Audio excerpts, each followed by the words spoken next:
evening, everyone, and welcome to another episode of Turn Left. I am your host, Indiana's own Dana Black, coming to you live. Yes, all the way live from Black Pearl Studios, where we talk about Indiana politics from the left side of things. I hope you enjoyed the long weekend. I know I did. Did you thank a union? Did you? Or did you just sit back on your tail and go, oh, I have a 3-day weekend? No, thank unions. I mentioned it last week. Thank a union for these holidays and only a 40-hour work week and only working 5 days a week. Because you know, capitalism says, let me try to suck as much labor out of people as I can and pay them as little as possible. Okay, so thank a union. But in the meantime, I wanted to share this story that I found, which is really, really interesting when you consider it was Labor Day weekend.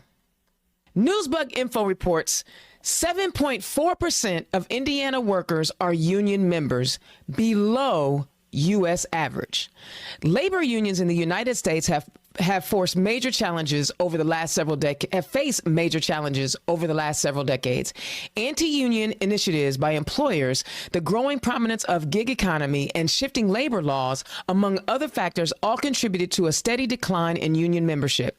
But recently, interest in unionization has resurfaced. The narrowly averted UPS strike and notable strikes by writers and actors in Hollywood have garnered major interest and made headlines nationwide. Desire for better compensation and working conditions have once again taken center stage. Although union members on average earn more than their non-union worker counterparts, union membership in the U.S. has declined significantly over the past several decades. This downward trend is in part due to more states passing so-called right-to-work laws and changes in composition in the U.S. labor force. In 1979, the union membership rate peaked at over just 24% of U.S. employees. By contrast, only 10.1% of American workers are union members in 2022. The nominal numbers of union membership accounted for roughly 14.3 million workers in 2022, approximately 6.7 million fewer than the peak in 1979. How many times have we talked about wages are stagnant in Indiana? How many times have we said, well, you know, we don't have quality health care. People are working exorbitant amount of hours. Indiana is one of those right to work states. And what that does, it means that you're right to work for less. Now, I know they want to tell you not to pay your union dues. I know they want to tell you that you can keep all your money. You don't need somebody negotiating for you. And they will do anything to bust up a union. But once they do that, wages are suppressed. People lose their sick time, their personal time. They don't have any time off. And we saw what happened to pensions, right? So when we do not collectively bargain and unionize and work together as unions, the rest of America loses. We just saw today that UAW is negotiating with all three manufacturers, Chrysler, Ford, and GM, and they're demanding better wages, a more equitable pay grade, some time off, things like that, and the return of pensions. These are the things that we need. And listening to the president of the UAW this morning, what did he say? People always want to get upset when union people ask for more money. But nobody ever says anything when the CEO is making bank. Nobody says anything when corporate America is making bank and not paying any taxes. No one says anything when the hedge fund guy, he's not even making anything. He just pulled a formula out of his booty hole and decided that this was going to be a way to make some money. But when workers need something, the people that drive America, the engine that makes this economy work. Again, like I said last week, if you are a business with a plan, but you don't have anyone to execute the plan, then it's just a plan. That's it. You need workers, and workers, yes, we need the opportunity to express ourselves. And some of us actually create those opportunities. But if you are not, everybody's not an entrepreneur, right? Some people are really good labor. Some people are really good with their hands. And there's nothing but honor in that work. And we need to pay folks what they're worth. Becoming a union or joining a union or getting organized is one way to do that. And I just wanted to get that off my chest because, people act like unions are horrible. No, they're not. They're good for the worker, especially if you are a major corporation. So I'm just going to put that out there. Yes, I'm in a union. I could say it with gusto. All right. This is something else I found rather interesting. A state law that governs how a person becomes a candidate in the partisan primary election will remain in place after the Indiana Supreme Court took a pass on a lawsuit challenging the statute. But the question of whether the law is constitutional remains unanswered. In order for a candidate to affiliate with the Republican or Democratic Party in the Indiana primary, they have to fulfill one of two requirements. They must have voted in the party's primary in the last two primary elections in which they cast a ballot, or they have to get permission from the county party leader where they live. Charles Bookwalter tried to get on the ballot for the 4th Congressional District Republican primary last year, but he didn't meet those requirements. Bookwalter sued. Both a trial court and the Indiana Supreme Appeals agreed that his lawsuit came too late. The election was over. Bookwalter tried to get the Indiana Supreme Court to take the case, but the justices unanimously declined, leaving in place the appeals court ruling. The ruling specifically did not address whether the voting record rule itself is constitutional. Okay, I find this interesting because I know here in Indianapolis, we've had issues with people who wanted to get on the ballot, but they didn't have that rule, and the party chair decided they're not going to get them on the ballot. The rules are the rules. And the reason why I'm sharing this story is A, so that people who are listening know the rules, and B, if you want to run for office, you got to adhere to those rules. So if you haven't voted in the primary and you think you might want to run for office, then you might want to consider the next two primaries, which you only have one before 2005 where there is no election, and then 2006. So the earliest you can run if you've never voted in the primary is 2007. I'm bringing this up because people's feelings get hurt because they don't know the process. This is not, the rules are the rules. You may not like your party chair decision, but it was theirs to make because the rules are the rules. It's a law. And this is for every county, both parties. No exceptions. So if you don't know what your voting record is, go look it up. But honestly, you should be voting in the primary. Everybody should be voting in the primary. You shouldn't be missing an election. Vote. That's the least you can do. Do you know how many people died? How many people died to vote? Do you know how many? Lots. Especially black and brown people in the South and in the Southwest. They died. And honestly, they work so hard to disenfranchise our vote, to take our vote away. That's how important it is. They wouldn't work so hard to take it away from us if it didn't have power. So guys, if you're thinking about running for office and you haven't voted in the primary, get on good graces with your party chair. Do some work, right? But also remember to vote in the primary. All right. And finally, the last story that I'm going to read to you guys tonight. I don't know if you guys are subscribed to the Indiana Capitol Chronicles, but it is one of my favorite publications. A federal lawsuit filed last week claims a new Indiana law unfairly prevents most immigrants from accessing state driver's licenses or identification cards, as well as registering and titling vehicles. The legal challenge was filed in the U.S. District Court for the Southern District of Indiana by the American Civil Liberties Union of Indiana and the National Immigration Law Center on behalf of 5 Haitian immigrants who want to obtain an Indiana driver's license or identification card. The contention is a state law passed during the Indiana's 2023 legislative session that creates a pathway for individuals on humanitarian parole to obtain Indiana's driver's license or identification cards, but only if they are from Ukraine.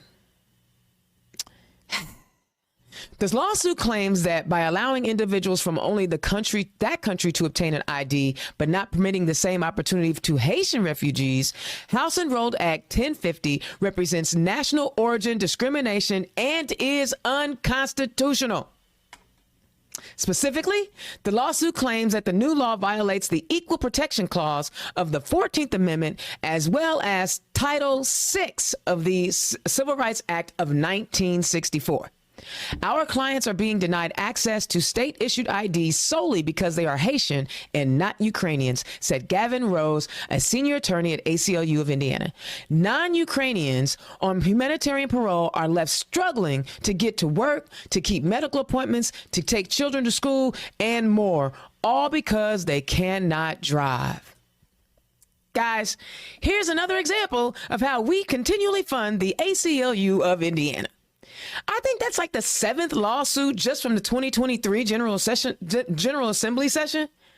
All we do is spend tax dollars on lawsuits because of what comes out of that state house. And in this case, I actually understand what they were trying to do.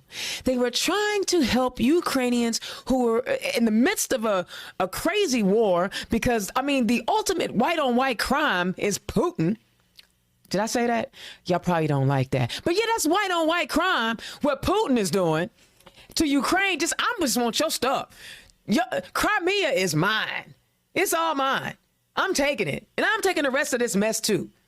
So they're fleeing Ukraine because of war and everything else. And they come to Indiana, and the Indiana Republican supermajority says they can have all the benefits they need, even if they ain't documented.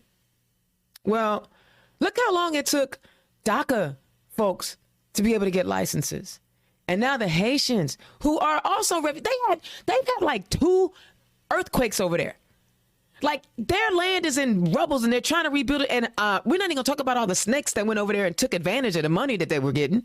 We're not gonna talk about that. Opportunistic people who want to just steal and rob from folks that are desperate, right? So Haiti is a mess for multiple reasons. They are fleeing. They are refugees. But they can't be on parole. They can't get a driver's license.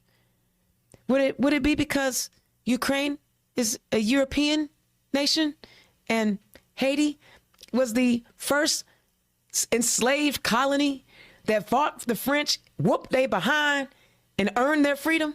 And it's an island full of black folk? I'm just saying, I'm not saying that the policy's racist, but the ACLU is suing. That's all I'm saying.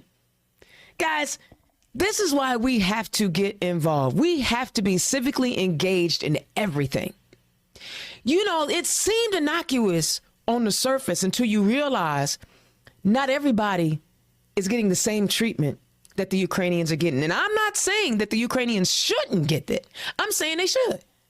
But I also believe that everybody else who is here seeking for a better life should be able to do the same thing. And by the way, why wouldn't you want people to have a license, a driver's license on the road they driving anyway, bro? If you think they're not, you bugging. How many people everybody knows somebody who had their license suspended and was driving every day to work. Everybody does. So why not protect the rest of us out here, right? Because if they get a license, that means they can get insurance on the car that they're driving. Now everybody's protected, right? But we don't want black folk. I mean, we don't want the Haitians. I mean, we only want Ukrainians. I mean, again, I want the Ukrainian refugees to have this stuff. I just want us to treat everybody with the same dignity and respect that we treat those who come from European nations. All right. Well, that's my rant. I thought it was a pretty good one tonight. I ain't gonna lie, because there's some good stuff out there, right? There's some good stuff, guys. Like I said, if you're not reading the Indiana Capitol Chronicle, read that one. That is a really good one. They cover a lot of stuff at the State House. I often pick up stories out of there. They have some great reporters and some great stories. So I love them, and I really do appreciate all that they do in covering the State House the way they do. All right, now y'all know I got a sponsor. It's time for Bohm's Unique Boutique. Today's show is brought to you by Bohm's Unique Boutique. Click on the QR code. And for all Turn Left listeners, you can get a 10% discount on your order by using the code DEMOCRAT. Be sure to visit www.bohmsuniqueboutique.com. Y'all know I love Bohm's Unique Boutique. I love Christina Thomas so much. They like my family. I'm trying to tell y'all. But look, it's getting close. Do you need some digital content for your social media or your website? Hit me up, right? Black Pro Studios, I can create that for you. The prices are, I'm telling you, I'm giving y'all Democratic Party discounts. Trust me. But I will help you because I recognize many of you are not raising $40, $50, $70,000 for your city council races, but you still need the digital content, right? So holla at me. We'll do basically a headshot with some backgrounds and some music and some slides and stuff like that to make it nice. But now I don't have no drones. We ain't doing, unless, action shots, it's gonna cost you a little bit more. But I'm telling you, if you want to just come into the studio, do a nice, hi, I'm Dana Black. I'm running for so-and-so, and have your message intertwined with some images of you and some sharing some good content. Reach out to me. I got you covered. All right? Black Pearl Studios. Hit me up, www.blackpearl-its.com. All right. Now let's talk to our guests. I'm super stoked because I haven't had a chance to talk to anybody from Indianapolis in a long while. I mean, I try to get out to the other 92 counties, but when I get a chance to come home, when I get to talk about this district is like just south of mine. My first guest, y'all, running for the Indianapolis City County Council, District 13, Jesse Brown. Jesse, welcome to the show. Thank you so much for having me. I'm honored to be here. My pleasure. And my other home out of District 3, y'all know where the best district chair resides, Christine Bohm, and her trusty, amazing, I can't even call him a sidekick because he's kind of too tall for that, Thomas Bohm, and what they do up there. Y'all give it up for Scott Thorsbberry, who's running for Huntington City Council, District 3. How you doing, Scott? How you doing today? Welcome to the show. Hello, I'm doing good. Thanks for having me. It is my pleasure. So, guys, any thoughts on any of the stuff that I was ranting about? I like to kind of ask that to kind of get your juices flowing. Well, that's juices flowing. Yeah, you go ahead first, Scott. What is hitting home in Huntington is the lack of union membership or union options. I've been preaching about it on my personal page. We see it all over. We have a Huntington Neighbors Helping Neighbors site, which was developed during COVID to lend a hand to your neighbor. And all the time, it's just people posting in there, I just don't have enough money to make this bill. I just don't have enough for this. I'm trying to pick up extra hours, but I'm just not getting there. And if you look and see the amount of outcry for help and then compare that to the number of union jobs and high paying jobs within my city, within my county, you see the correlation. We don't have that. And I'm not saying we don't have good employers, but we don't have good paying employers. Gotcha. And so it's been a real struggle up here. And so unions, man, you gotta support unions. Absolutely. Jesse, what would anything strike you? Yeah, am I allowed to say ditto on that? No, unions for sure. That's the number one issue on my website. It's what I've been running on. We need good paying jobs, especially when employers are getting tax breaks from the city or from the state. I'm cool with incentivizing good development and growth. I just want people to earn a living wage when they do it, and unions are how we get that done. I would be remiss if I didn't shout out the new website that just launched around Labor Day, which is HoosierUnion.com, which is supposed to be like a one-stop shop. If you're not in a union but want to be, you can go there and basically say, here's what I do. I don't even know. Is there a union already? Who should I reach out to? And they'll have somebody from the state AFL-CIO to reach out and point you where you need to go, connect you with an organizer. So super cool resource statewide. Definitely should check it out. And then the other thing that resonated with me was the driver's license issue. I am proud to ride the bus, and I do have a car that I share with my wife. We both have e-bikes too, but it's hard to get around. It's hard to get to work. It's hard to really participate in society if you don't have a driver's license. And I think, yes, we do need to let both Haitians and Ukrainians and anybody else who's here as a refugee get a driver's license. But then we also need to step up our public transportation, safe bike lanes. We need a lot of different ways to get around. Shouldn't be you lose your license and now you can't work anymore. I love it. I love it. You guys, hey guys, check this out. Union folks out there who want to get unionized, it sounds like you need to elect these two guys. If you like anything that they're talking about, I have included their Act Blue links. Please donate to these candidates because they're speaking your language. They are speaking your language. All right, let's get into these candidates. Jesse, tell the people who you are and where you come from. I am Jesse Brown. So I was actually born in New Jersey, Somerville, New Jersey. My parents split up when I was 2, and I came with my mom to Indianapolis, and I've been here 35 years, so ever since then. I love Indianapolis. It's my home. It always will be. My personal email address is naptownjbrown. So I'm just like East Side till I die. Grew up in Irvington area. I've owned my house for 15 years. So I bought it when I was 22. I snuck in just before the buzzer in 2008, before everything fell apart. Whew. So I've been living on the East Side in this district my whole adult life. Went to school at IUPUI. Just love the city, want to stay here, want to make it better. I love it. I love Naptown J. Brown and Indiana's own Dana Black. I mean, that's all. That's all. Ooh, that sounds good. That sounds good. So, bro, what made you want to get in? Now, first of all, congratulations on the primary. You took out a legend. You took out a history maker. Okay, how did you do it? Because everybody loves Zach. Shout out to Zach Adamson. Right. He's my guy. He brought me into Stonewall. I love him to death. I'm just curious, what was your winning formula? Because he was a veteran and had been around a long time. What was your message to the people? He had, and you know what? He was a personal hero of mine. I was so overjoyed to see him, voted for him every time he was on my ballot. I have just been, like I said, I've been in the same house for 15 years, and I've just seen. I didn't have sidewalks when I moved in. I still don't have sidewalks now. There's been a lot of good development in Indianapolis, and it's not coming fast enough. I had been involved as a precinct committee person before. I'd been a state delegate to the party, but I had never thought about running for office. Honestly, I did so much canvassing and knocking doors. I love talking to people. I love listening and trying to find ways that we meet in common, and just decided I would be 100% transparent, 100% open to hearing what other people's ideas were. And just push, because I think we've got to fight harder. And I think we should not lose track of the fact that it's Republicans in the state house, quite frankly, who are causing all these problems. But we've got to fight back. We got to be able to beat them faster than just waiting for old folks to die off and new folks to come in. Like, that can't be the theory of change. So what really spurred me to action is I have 6 nephews who live within 1.5 miles of me. And one of them ended up being diagnosed with lead poisoning because of the pipes in his house.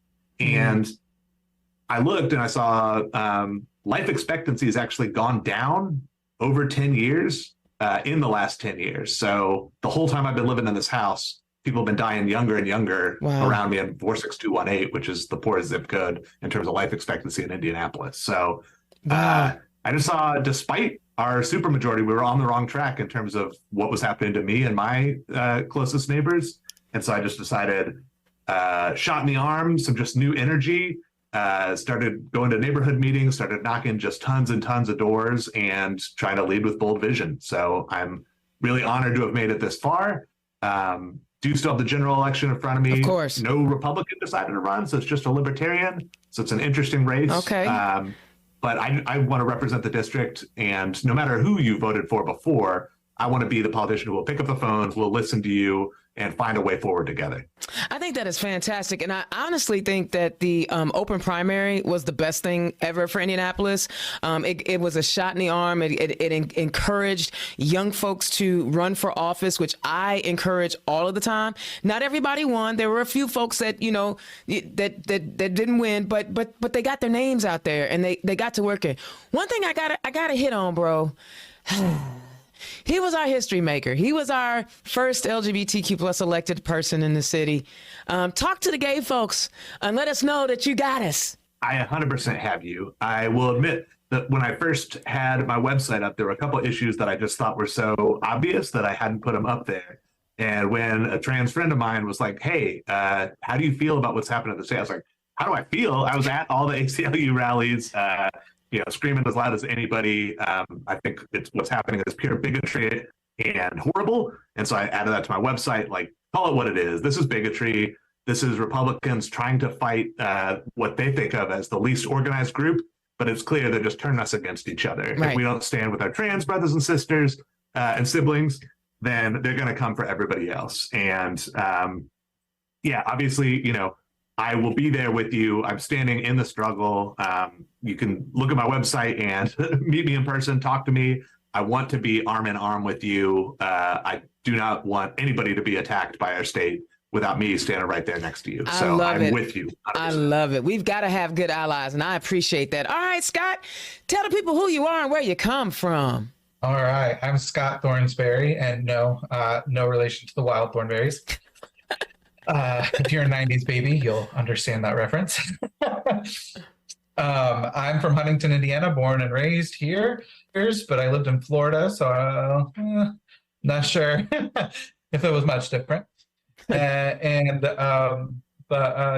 living life up here in the rurals. Okay. And doing what we can. So let me ask you something. You know, they always want to, you know, pit the rural Indiana against urban Indiana. And here I've got the largest city, right? And then one of the smaller towns, rural areas. As a Democrat in rural Indiana, what do you think is a way for us to connect with rural Indiana that we are missing out on? A lot of my experience, just camaraderie. It's harder for us to find other people that are like-minded, whether that's because of fear of being outspoken about your actual beliefs or a lack of individuals that share your beliefs. And what I've discovered is through networking is just there are so many people across the state of Indiana that feel the exact same way that I do, and building that connection, no matter the distance, has helped me continue my fight because I can see that hope is there, and I can continue to push forward and make some actual change in the rural area. I love it. And so when you're out canvassing and knocking doors, do you let the folks know you're a Democrat? Because I know some folks be like, nah, I'm not finna tell them I'm a Democrat. I'm too. Are you honest about it, or not honest, or upfront about it? Oh, I am. I am. Because it's also about flipping the narrative that rural Republicans have painted of Democrats. And they say some outlandish stuff that we do, and none of it's true. And when they realize that you're, a normal human, a neighbor, a real person, with the same desires for your local community as them, we just have slightly different ways that we want to go about getting there. They really start to open up, and those walls start breaking down, and we find that common ground and start to progress forward. See, and I love that, because that speaks to what I often preach about, which is just go talk to your neighbor. If I can drive around Indiana as a cross-dressing African-American lesbian going into rural communities, then you can go talk to your neighbor. And so that's exactly, what we talk about. So I appreciate that. So what has been the most difficult? I mean, I understand they don't read the news or the Constitution. What has been some of the hardest conversations you've had with your neighbors in rural Indiana, and how can we as a party help you with those conversations? Honestly, the most difficult conversations are honestly about trust and being able to have compassion that we might have differing views, but we can get there together. That trust is broken in the rural areas, and it might be the same way in more urban areas as well. But it's very my side, your side, and I don't know. Like you can't get anywhere until you rebuild that trust. Okay. And okay, I like that. And in the rural areas, accurate information is harder to obtain. We tend to live in smaller echo chambers. And so getting the more accurate, correct, and non-threatening, I'll say lightly, way to present factual information is the most beneficial. When we can present real information and not in a non-derogatory or talking down to way, that's when true education starts to happen. And once again, breaking down them walls. I love it. And that's what we got to do, right? One of the things I say when I'm speaking to Democrats is, we got to be like the Boy Scouts or the Girl Scouts, and go into these communities and help them before we start asking for things, meaning asking them for their money or asking them for their vote. All right, Jess, you touched on it a little bit, but talk about what the three main issues that you are focusing on during this campaign cycle.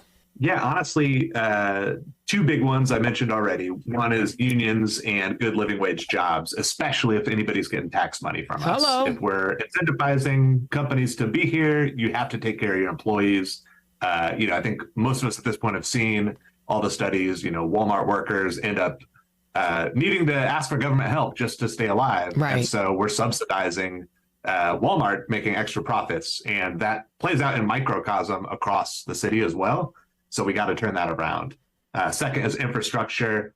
When I started knocking doors, I would say, now, obviously, nobody wants to raise taxes. And the end of that sentence was going to be, but we've got to find some way to fix these streets. Indianapolis' streets are really falling apart. It's thanks to the state road funding. I know that. Yes, the funding fund. So they fix that.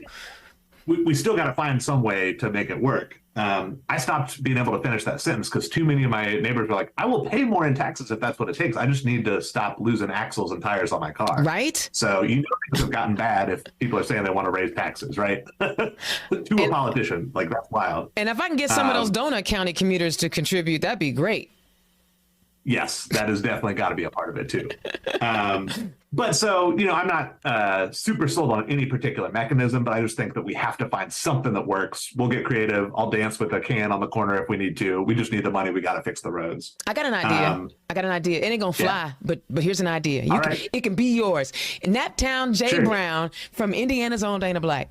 See, I think what we should do is put a toll reader on Hamilton, Johnson, Hancock, Hendricks, Boone County license plates, because each license plate has a specific number that corresponds with the county that they live in, right? And so when you cross the line to come into work every day, it's like a penny. It doesn't have to be a whole lot. It's a penny. We'll bill you once every month or once every 6 months, and then that way you can then contribute to our roads since you drive on them all the time. If you're someone who just comes to Indy every now and then and you don't live in those donut counties, what's a penny every now and then? You're not gonna, right? But and you can just put them on the license plates. You could put those readers up there, and then every time you come in to work at your 6-figure job, because if you're living in Hamilton County and you're working in Indianapolis, you probably making 6 figures and above, right? You can contribute to roads. So you can take that idea and share it. Yes. We'll see if it gets passed, but I say we shoot for it. Let's go for it. Why not? Because also the other thing is then maybe more people will ride the red line, more people will carpool. I went up to Chicago this last weekend and tolls are so expensive. I was like, I'm riding the Amtrak because it's almost as cheap once you get there. And I think it's good to incentivize people to take smarter ways of getting downtown. I love it. But real quick, the third issue that I've been fighting for is transparency because, I've been a precinct committee person. I am still technically. I've been a state party delegate. I think a lot of my neighbors, even the ones who voted Democrat their whole life, don't know all the rules. They don't know how things work. And so even though I'm well aware, we can thank the Republican Party for most of the problems in our state, quite frankly, since they've got supermajority power in the state house.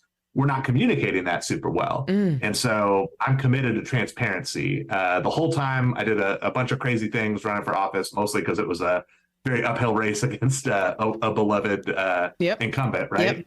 But I always said, this is exactly to the dollar how much money I've raised, right? And where did I get it from? And I made a choice not to take money from any organization, period. So like my top 2 donors, Union Indigo bus driver and a Union IPS school teacher. I love it. I try to take money just from people who I care about and are not being listened to right now. And then in return, I'm trying to be as transparent as possible about how's the sausage actually get made, right? How does government work? What can you do to be involved? So voters can trust me. I'm going to stay on that message. So I have to ask, what made you so union focused as a human, what got you passionate about those that are being exploited? I got so a couple different things. Number one, I do consider myself a Christian, and to me, the Beatitudes are pretty clear, right? Like we should stand with the people who have the least. That's what God would do. I don't try to push my religious beliefs on other people, but to me, it's a pretty strong part of my morality and ethics I was raised with. That's a Democrat for you. In particular, yeah, right? And then in particular, how that came to manifest, I got lucky. when I went to IUPUI, I was paying my own way through school, but then I found a scholarship, and the scholarship was the Sam Mazzaracchia Scholarship, which was an old steelworker organizer, donated a bunch of money when he died to help students learn organizing skills. So it was labor, community, senior citizen organizing. Even while I was in that scholarship program, I had a work-study job at a school that was a charter school. And I was like, well, they were nice people. All the teachers were cool. It's okay. Maybe it's good to have some school choice. While I was working there, they made a unilateral decision to add 38 days of work to the year, which was 18% more work, which they gave us an 8% raise for, which if you do the math, that's called a pay cut. Right. And so I got to see firsthand what happens if you don't have a strong teachers union who could say, hold on a second, let's negotiate, let's bargain together, not just receive these commandments from on high.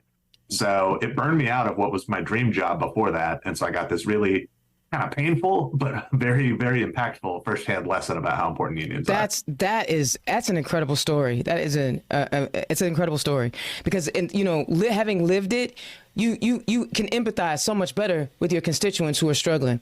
Scott, what are the 3 issues that you are, focusing on during this campaign season? Yeah, so we talk a lot about the differences between rural and urban areas, but when it breaks down to it, we have the same exact issues. So what I'm focusing on is, once again, those union jobs. We don't have enough good paying jobs in my community to be able to support people. And just to jump in on the question you had asked Tim, I'm so pro-union because that's how I was raised. I love it. I remember being a little tyke. Grandpa, my papaw, I don't say okay, papaw, my papaw, working for GE and a union leader, and we were on strike, and we were out there with our picket signs, and I was little, so they like maybe kindergarten age, right. And they had me out there striking with them and fighting for worker rights, and I've been doing that ever since. So that's the first issue is union jobs more in my community. We have a lot of development going on, but it's all sub-paying jobs. Right. Not necessarily bad employers. Once again, I don't want to diss any good employers that aren't up to snuff with the pay, but like union jobs are just better. Yeah. Well, because if I don't have to pay you more, I won't pay you more. Yeah. And so that's a big one because the need is astronomical in my community for those jobs. And then the other top issue, once again, in my small town is infrastructure. Jesse kept talking about sidewalks. And in my community, if I want my sidewalk, I have to pay half of it. What? And I thought wait. You already paying taxes. What are you talking about? Yeah, no. In my community, if you want a sidewalk, if you want your sidewalk fixed because it's no longer navigable, the homeowner has to pay at least half of it, and then the city will reimburse you half. So you have to pay for it, and then they'll reimburse you half. Whoa! All over town, all over town is broken sidewalks that are not ADA compliant, that are completely inaccessible. Some are just grass patches because nobody could put in a sidewalk, and the city is not listening. At least city council is not listening. They don't care because they'd rather give themselves a raise instead of invest into our city. And so infrastructure is a huge one. In addition to that, all the road projects we have going on, which are great, but they don't seem to our city doesn't seem to actually coordinate the jobs. So we just have a road repaved, redone, it's looking great. And then a utility company comes in and says, oh, wait, we have a project we have to do on this road. They tear it up again. And then it's wash, rinse, repeat. We don't have any coordination. And it's like, how do you ignore that? How do you get money for infrastructure, invest in it, and then not know that some of your utility providers in the area are needing to update their systems and are going to be tearing that road right back up. Well, and that happens all the time, and it's a pressure point for a lot of people. Mm-hmm. And then my third point, this is more of a hyper local issue. I love it. Is my district represents the south side of Huntington, and as is historically accurate for a lot of cities, the south side always seems to be forgotten. Yep.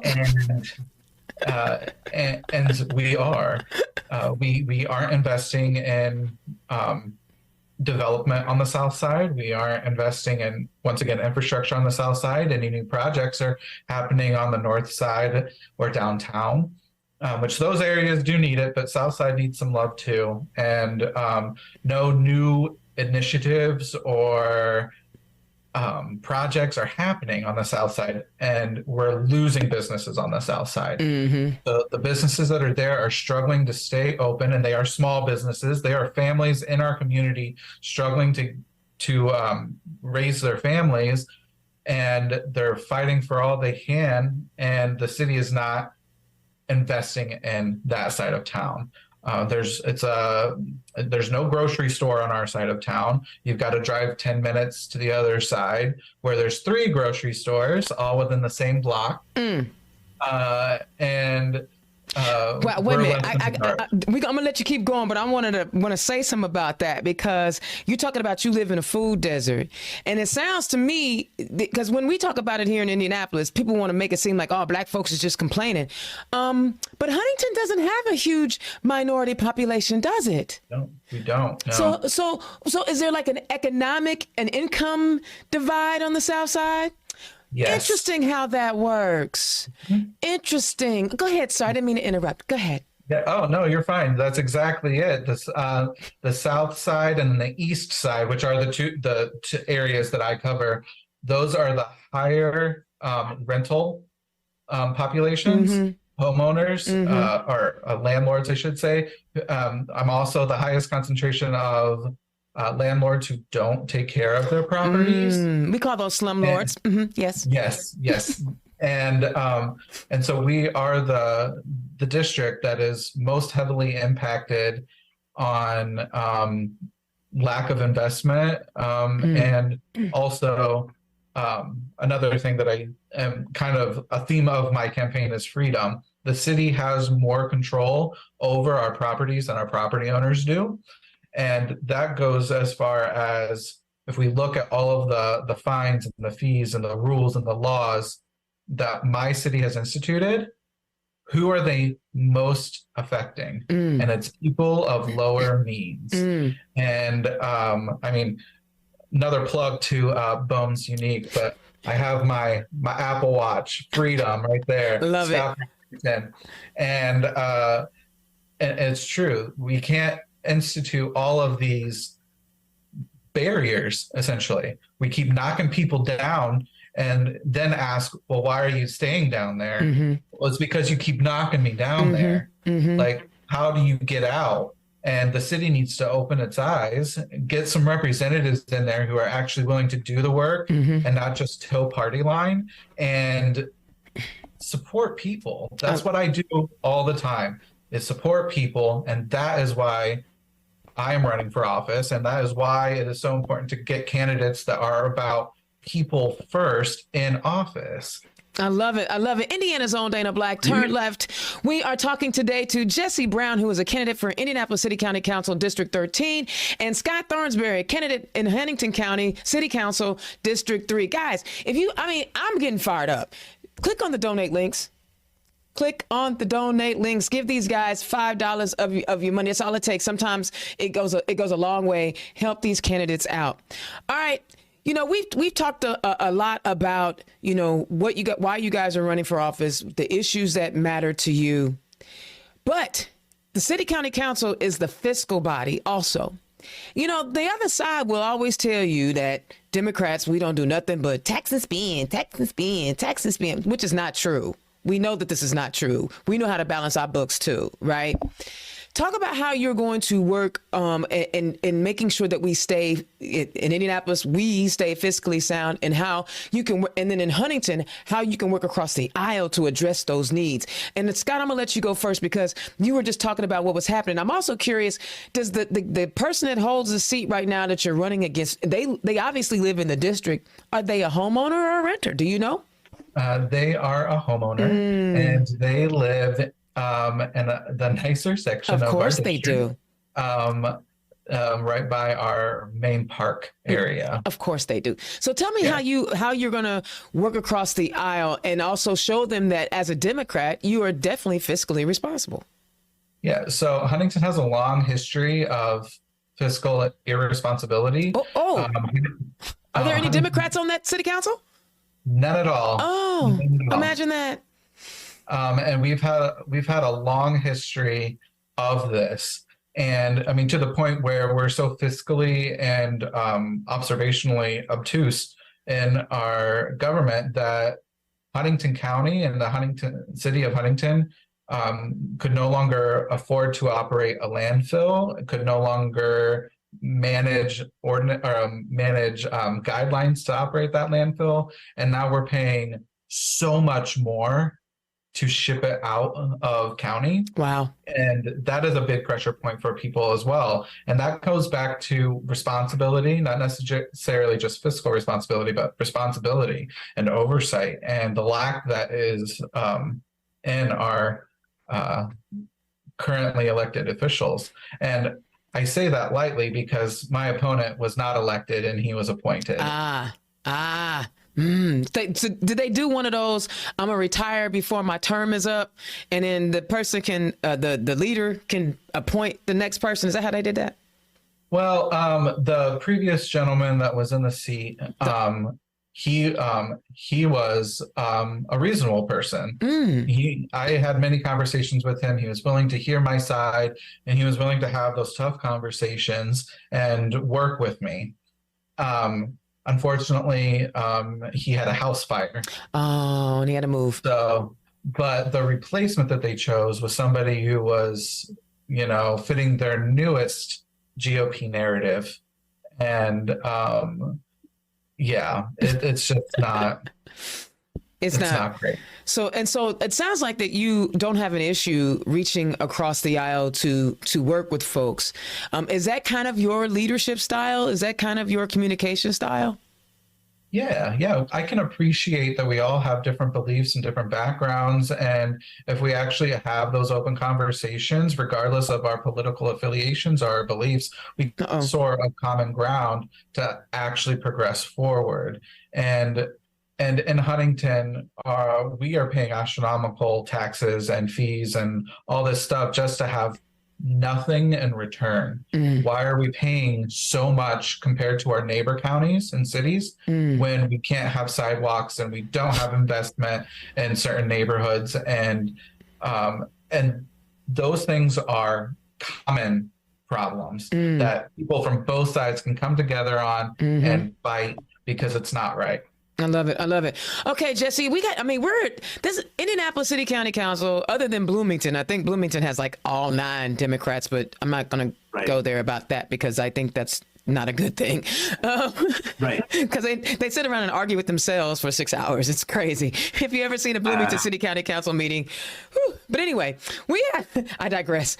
We have a supermajority. Here in Indianapolis. And on the South Side, it's all Republicans. Then everything on the north side of Indianapolis are majority Democrats. How are you going to keep that balanced budget and figure out ways to solve some of our problems and stay fiscally sound? Yeah, I think it's a great question. And I will say this to make sure nobody hears that Scott is this way. I am saying that I actually am a socialist, right? So I believe in public spending to help make people's lives better. That said, I think that sometimes when we look at fiscal conservatism and balancing budgets, we make a little bit of unfair comparisons, right? Okay. And so, for example, Indianapolis has a balanced budget, and I think that's a good thing.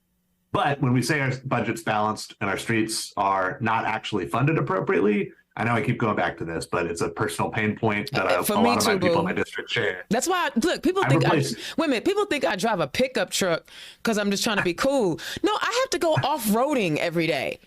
You know what I'm saying? Real, right? Real talk. But go ahead. I'm sorry. No, I'm with you. But yeah, so my wife and I share the one car. We've replaced 7 tires and 3 rims over the last like 8 years. So yes, that wasn't coming out of my tax dollars, but it's coming out of my paycheck anyway. Yeah. You know, it's coming out of my wallet when at the end of the day, we could have just better fixed these roads. Yeah. I worry that sometimes we're nickel and diming ourselves and we're refusing to pay the cost up front because of sticker shock. But then if we actually looked at our budgets afterwards, we're asking people to pay a lot more in the long run. But I don't think that we should ever have the government taking your money, spending it, and you don't know what it's for. And that's what I heard from neighbors all the time. Yes, they're upset about property taxes, but not because they think it's too much to be paying. They see what it's like in other states. They know we've got a constitutional cap and it's pretty low comparatively here. They just don't like paying money and not knowing what it's for. Gotcha. And so I think that goes back to transparency and make the case, right? If we want to fund something and we think, you know, we look at, I know this is a national example more than the city, but look at early childhood education. Every study shows we make back way more money in the long run if we invest in that. And so to me, it's wild not to just make that initial investment and then reap those benefits for decades to come. But I don't think government should be just making these decisions by themselves. I think we need to go back to the people, make the case, sell it to them, and ask them, what do you think? You know, we're a state and a city that doesn't have really easy access to ballot initiatives, which I think is a huge shame.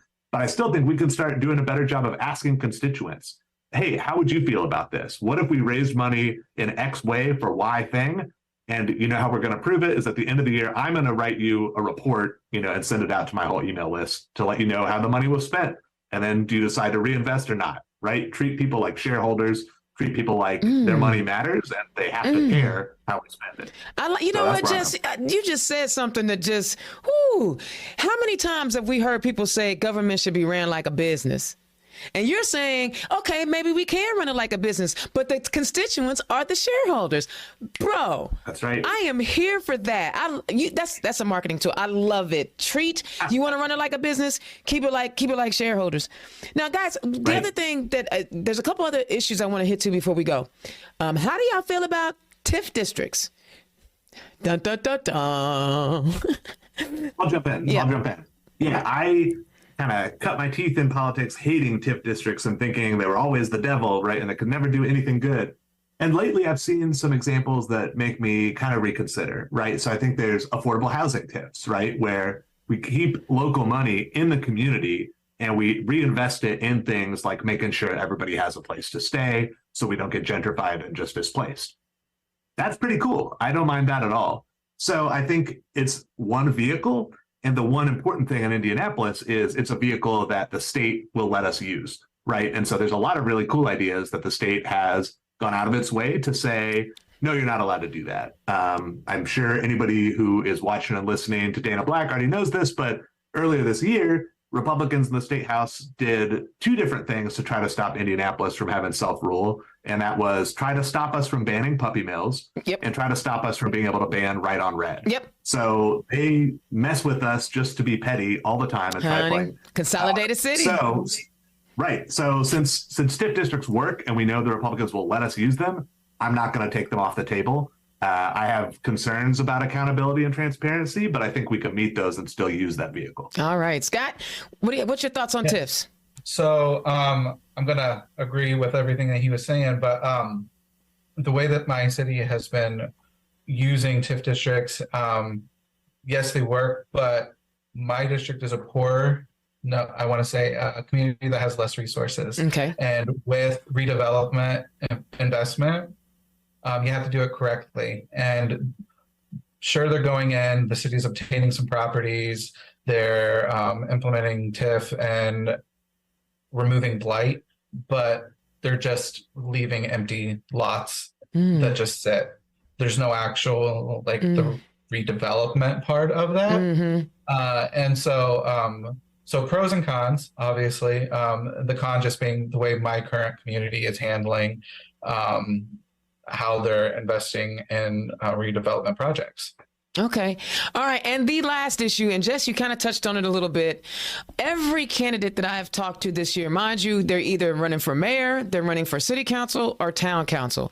Every person has talked about the lack of affordable housing, not subsidized housing. It's very different than affordable housing. Scott, I'm gonna start with you. How would you like to see your city council address the affordable housing crisis that we have in our state? Yeah, so Huntington has one thing I will say our mayor is really passionate about, and he is an independent mayor. Okay. So he is not affiliated with a party. One thing he's really passionate about is realizing that Huntington does not have housing. We don't have enough, and we definitely don't have affordable housing. And so he is actively trying to find new projects and investors to create projects like that. We have some things in the pipeline, but what we keep running into is market rate, and not affordable. And that's the biggest difference we're hitting. He puts together an idea, and then his support system runs with it in a completely different direction. And we end up with these rental communities or apartment complexes that are market rate, which is volatile to the income levels that we're earning in my county and my city. And so we're just lacking it. And then areas where there are affordable houses, in my areas, where we're dilapidated, we're run down, and they require a lot of investment back in. But we have so many of the people that can only afford to buy in those areas have barriers to be able to get then those loans to fix up.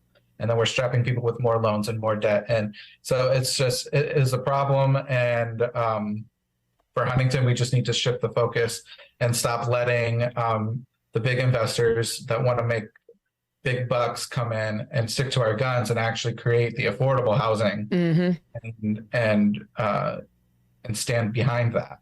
I love it. I love it. Jess? Yeah, another really good question. I'm just buttering it up like crazy as the host, aren't I? Hey, I like being buttered up. Keep going. Hey, it's butter all right. me like I'm a turkey, right? baby. I'm supposed to be schmoozing. Yeah. But no, so what I will always bring for my constituents in my district is bold visions. And I want to be clear that I am not some crazy person who believes that we can snap our fingers and get there, right? So I'm really intrigued by, if you look at Vienna, for example, they have a really good system of public housing and social housing, they call it, where even if you are, say, a university professor or somebody making pretty decent money, that's still attractive housing to live in. You don't have like the Cabrini Green issue where you just don't provide enough maintenance costs and it just becomes a slum. I think we could have like big, bold housing vision, and we should move in that direction. Now, there are 25 people on the Indianapolis City Council. I don't think there are 2 people who agree with me on that. And so I'm not promising my district that we'll get that this year, right? But I do think that a lot of things Scott said are true in Indianapolis as well. We lack housing. Metro Indianapolis had a 30% rent increase year over year, which was like top 5 in the country. We evicted the second most raw numbers of people in the entire country, right after New York City, but way above LA, for example. Wow. Raw numbers, not even per capita. So it is out of control. We have to do something. And I think we do have broad consensus, even among Republicans, that something's got to give. So I do think there's something we could do. What I've been worried about in terms of some of our existing solutions has been we'll create some percentage in a new building will be affordable, but they'll define affordable as 80% of poverty rate, which means like anybody who is working at, a service industry job can't afford to live there, even though it's quote unquote affordable instead of market rate. And so we have to look at what are you supposed to do if you're just getting on your feet? What if you are a woman who's just left a domestic violence situation and are just entering the workforce for the first time? What if you've got kids and you're still trying to put yourself through school while you work? I don't think we have good housing options for anybody in those situations. And then at the other side of the spectrum, right? Elders, property taxes. Again, I mentioned people are pretty okay with the values, but when you're on a fixed income and your taxes go up a huge percent year over year, your money didn't go up. Right. So that's coming out of your food. That's coming out of Christmas Medication. presents for your Yep. grandkids. You know, it's not pretty. And I think we need to look at the possibility of maybe freezing property tax rates or giving some sort of discounts for senior citizens who can't afford and shouldn't be kicked out of the neighborhood they've lived their whole lives. I agree, because that's one of the things that gentrification has done is, you know, they wait until the area is so depressed, right? And then they swoop in, and these predatory purchase people, like I can't even tell you how many people have offered to buy my home. I'm up to 3 million now. I figure since this ain't on the market and you got unsolicited calls to me about my property, I can charge what I want to charge, because I didn't ask you to buy it. You asking me, so I figure I can charge whatever I want. They usually go away. Right, do the Dr. Evil, $1 million. No, right? I'm at 3 because I figure it's a high demand. You know, it's a high demand for my condo. So, you know, if you really want it, pay me. Be better have my money. I can't say that. Guys, this has been an amazing hour. First of all, let me say this. One thing is for certain about the two of you. You are very knowledgeable about what is going on in your cities. You didn't just come on here to talk about how great you are as an individual. You had facts and figures about what is happening in your city and the districts that you live in. I think that is the most important thing that any candidate can possibly have as they talk about why they're running for office, what's going on in the community and how you want to address it. And I love also that you said, I don't know if I have all the answers. I don't have all the solutions, but I see this is a problem. And now we need to put our heads together and start talking about it. I've had some great candidates, but this conversation was so elevated because both of you guys truly understand what is going on in your community. And I really appreciate the homework that you guys have done and being prepared to talk about your communities. So I want to give you a hand for that, because this was a good conversation. All right. Scott, tell the people where they can find you. So you can find me. I'm obviously in Huntington, but you can find me Facebook, TikTok, Scott for Huntington, both of those things. You can find me every third Tuesday at the Huntington County Democrat headquarters for our Huntington County Young Dems meeting, which I'm president of, which I completely forgot, but I just got sworn in today. You are now looking at the newest 3rd Congressional District Chair for IYD. Congratulations. Love it. You know, I love IYD. They my favorite group. Yes. And so you'll be seeing me several events all around the district now as well. Okay, so love it. You can find me. I love it. And then do you have any events coming up? Specific events, I do not. Canvassing is more on the fly because, you know, got to work that full-time hours. Understand.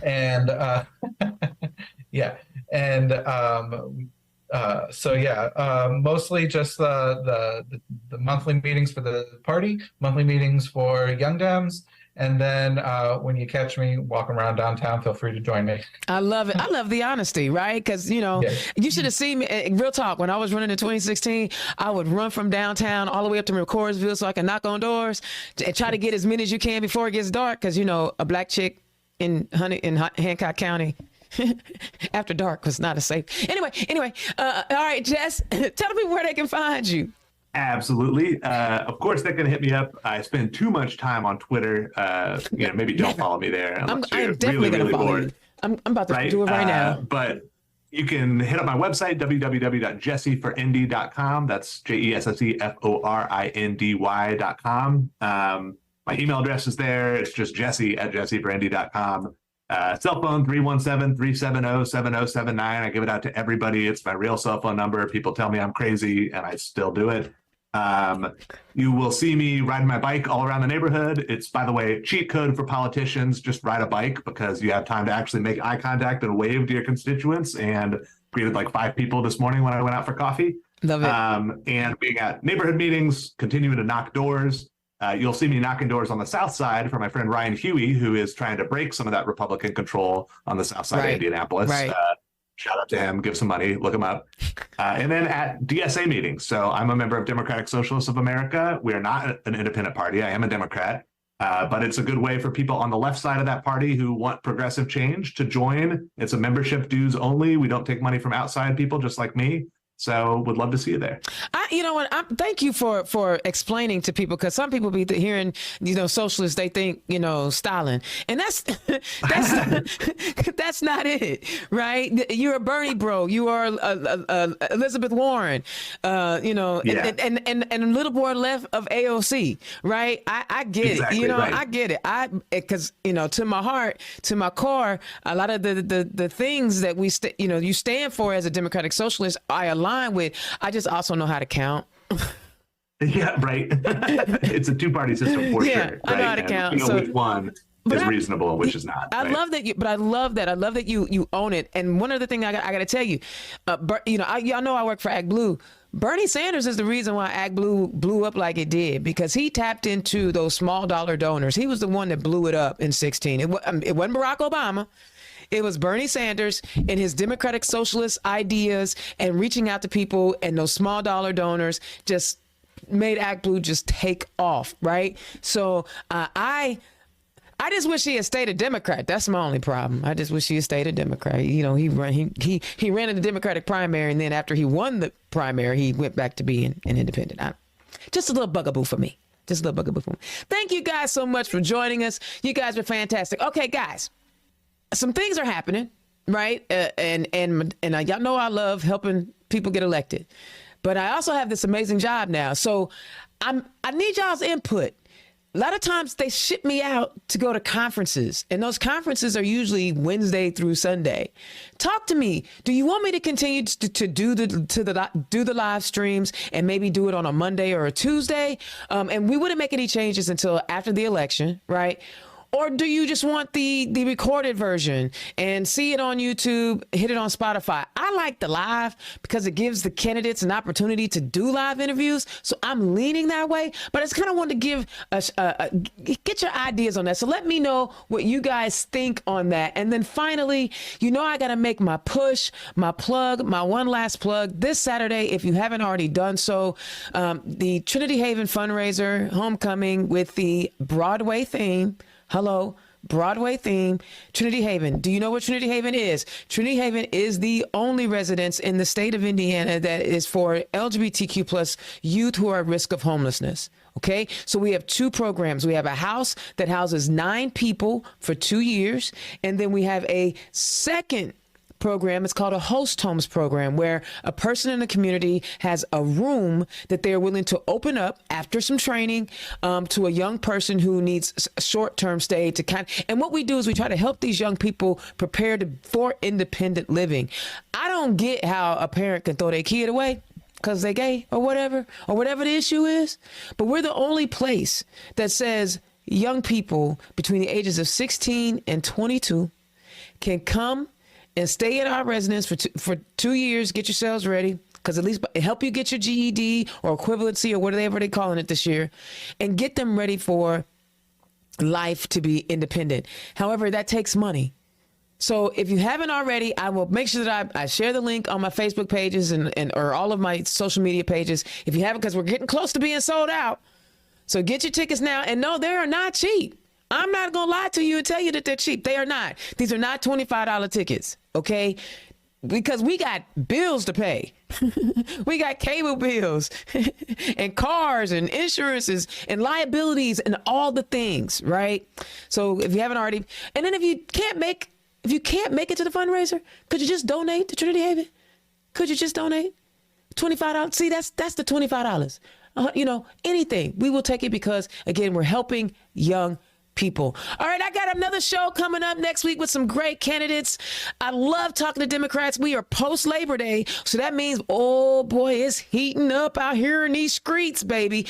All of these candidates are ready to earn your vote. So tune in to Turn Left so you can find out who these candidates are, where they're running, and how you can help. All right, Indiana's own Dana Black, Turn Left. I will holler at you next time. Peace. Turn Left is the property of Black Pearl IT Solutions. Executive producer, Indiana's own Dana Black. Music by www.bensound.com.